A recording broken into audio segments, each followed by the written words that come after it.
Hello and welcome to AFL Riverina TV. I'm your host Simon Anderson. A very special thanks to Shane Buchanan for holding the fort last week. This week joining me at the desk we have Ganmang Grong Grong Madong coach Jayden Kotzur, and from the AFL Riverina, Tommy Walker. Boys, thanks for joining us. Cheers, Simon. Jayden, a massive weekend for the club this week. The Lions turning into the Magpies for 1 week to celebrate a bit of the heritage game against Narrandera. Obviously a big game for the entire club. For you guys as players, how do you sort of deal with that much pressure and expectation surrounding the game?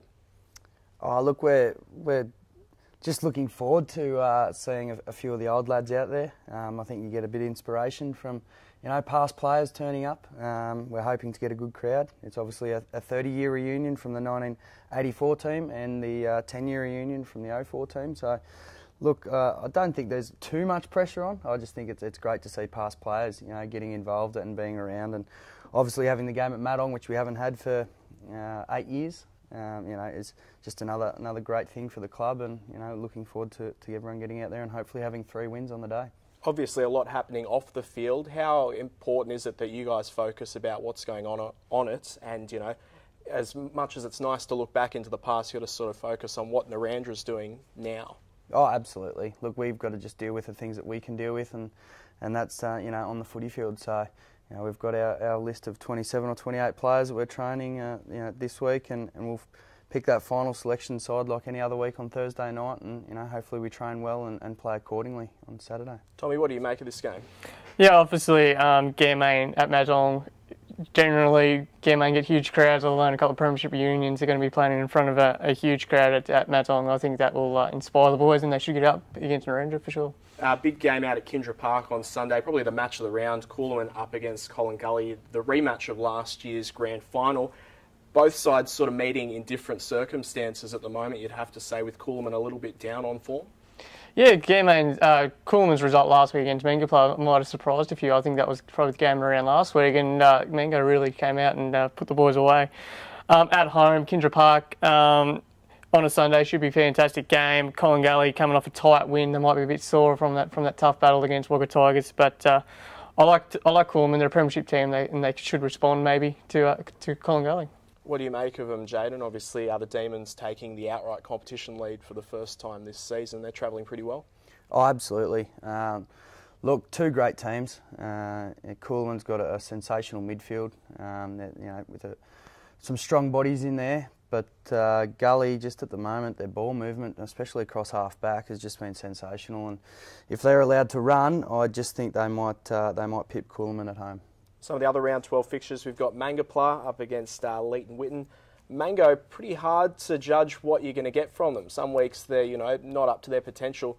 Other weeks coming out and thrashing a side like Coolman. What do you make of this one, Tom? Yeah, sure. They'll be looking for a consistent performance. At home, they'll be very tough to beat. Leeton are kind of developing under Dave Moline. They're trying to blood a lot of the youngsters. It's a huge challenge for them to come over to Mango, particularly confidence they get from last week against Coolman. But so you'd have to say Mangapla at home against Leeton. What do you reckon, Jayden? Oh, absolutely. Look, Mango just showed what a class act they were last week. Did come as a little bit of a surprise by the amount that they won by, but it just goes to show if a team's really on this year, then they can put anyone away, and Mango are definitely that team. So look, you'd have to go with Mango at home. And rounding out the RFL, Griffith up against the Wagga Tigers. The Tigers will be disappointed letting a lead go against Collingully. A really good opportunity missed for them on the weekend. Do you think they'll be inspired by that or a bit deflated from it? I think they should be inspired. I think they came up against arguably the benchmark last week in Collingully. They really stuck it to them, and they proved to be more than competitive. I'm actually going to go for Griffith. I think Griffith at home have been proven to be more than competitive against some of the top teams this year, and I think they'll be cherry ripe for to knock off Wagga Tigers maybe. Jayden, if you were the coach of the Tigers and you had a result like that against Collingully, what would you be saying to the boys this week? Oh, look, the Tigers and Ravs know they're just not far away. They've had some really close losses, 7 and 8 points, I think, to Gully, who I think are the benchmark of the competition. So, look, Ravs has got the Tigers going okay. It's going to be interesting because Griffith over there are quite difficult to play, and they do have some tall timber up forward. So, likes of Anstey and Noonan are going to have their work cut out, but I still think the Tigers will just get over the line again. They're playing good enough footy. Now, before we take a look at the Farrer League, let's take a look at the standings for the GrainCorp Player of the Year. After round 11, Brad Aiken leading the charge at the moment. I guess that shows, you know, a Colin Gully player leading the standings as his team's leading the competition. Yeah, Brad Aiken, he's been a good player for a long time, hasn't he? He's a bit of a veteran these days, but he hasn't slowed him down, leading the Player of the Year competition. And Colin Sandbrook from Menkapla obviously has had a fantastic year. Equal third, we have Chris Gordon from Colin Gully as well, and he's a Jim Quinn medalist from last year. So he's, again, having a great season. And one of Gearmain's teammates, Daniel Rankin, he's like Brad, a veteran, but hasn't slowed them down. They're still playing great football. Any surprises in there for you, Jayden? Any players that you think are, having a really good year? Nah, look, I think that's in our books the way that we look at each team every week, and they're the players that seem to be standing out, and the ones we need to be shutting down. It's great to see Brad up the top. He's probably been a forward-line player for the last few years, and just rejuvenated his career again down back, and he's very hard to stop and very creative. So no, look, all those players are great players, and it's good to see them getting some kicks. Moving over to the Farrer League after 10 rounds, Drew Kenner, far and away out in front over there. What do you make of the Farrer League's players, Tommy? Yeah, Cal Gardner from Mara, he's coming second on 20 points. He's had a fantastic year for Mara. He's only a young player, 21, 22. He's been developing in first grade for a few years. Dean Pound from Collyambly, he's one of the 4 or 5 pound brothers out of Collyambly. He's a superb footballer, very athletic. You have North Wagga coach Nathan Dowdle up there as well. He was a great player last year, and it's good to see him have a second great year as coach to North Wagga as well. And you also see Ben Absalon, who came from Colin Gully with Mark Eppert from East Wagga, and he's been playing some outstanding football, and he's in the race as well a bit further down. It's very even, but Drew's on top, and he'll be hoping to continue his good form leading into finals. Well, let's take a look at the OAMP's Farrer League matches. They had the general bye last week, so all the players will be nice and fresh for this week.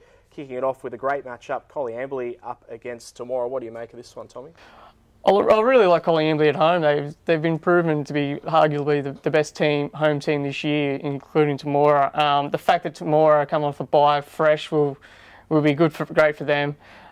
Rich Carroll's obviously doing great work. He's the next Gearmain player, coach, knows what he's doing. He knows how to curate chances come finals, and he's really built a good list. So I like Collyambly. I think they can perhaps cause an upset beating Temora. Mitchy Carroll, obviously a good mate of yours, knows how to get the best out of his players. Oh, absolutely, yeah. Like I spoke to Mitch on the weekend, and look, he's really happy with the list that they've got going over there.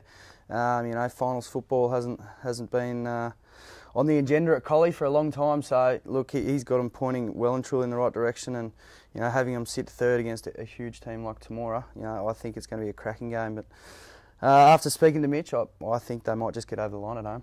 Now we move over to North Wagga and Mara, both sides coming off shock losses before the bye. Yeah, for sure. I think most people would have tipped them both last round. Mara's record against East Wagga wasn't fantastic. East Wagga's had a bit of a good run against them at Gumley Oval, so Mara certainly respect them as a club, and they'll be looking to bounce back. At North Wagga, they're usually generally very, very good at home. They beat Temora, I think, at North Wagga, so I like North Wagga. I think Nathan Dowdle is a fantastic coach, and they might be just good enough. They might fire up and knock off Mara at home. Tip for that one, Jayden?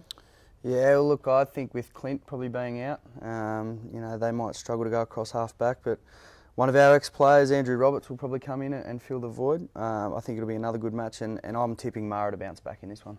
Now the Northern Jets up against East Wagga. The Jets were the ones to beat North Wagga last round. They moved to Aria Park, but the Hawks will be definitely pretty wary of that one. Yeah, for sure. I think the one thing East Wagga want is consistency. They've managed to knock off both Mara and Temora, 2 top teams in the Farrer, but they haven't been able to continually beat the teams probably around them and below them consistently enough. So East Wagga will be keen just to put a couple of wins in a row leading into finals for sure. So I'll go for East Wagga. What do you reckon on that one? Yeah, I think East Wagga need to really start to winning some games, and this is an important time to gain momentum. So yeah, I'm definitely tipping East Wagga. And the Rock, they're celebrating their 10-year premiership anniversary this week. They'll be pretty keen to celebrate that with a win against CSU. Yeah, for sure. It's obviously a big day for the club. It should be fantastic for them, and coming up against CSU is a challenge. You still need. I know they're expected to win, but you still need to go out and get it done, and they should win, and hopefully it's a nice day for the club. Tip for that one, Jayden? Yeah, Dave Peeper's team, the Rock boys should get over the line in this one. Excellent, boys. Well, thank you both very much for joining me. Enjoy the weekend out at Madong and enjoy the rest of the season. Cheers. Thanks. Thanks.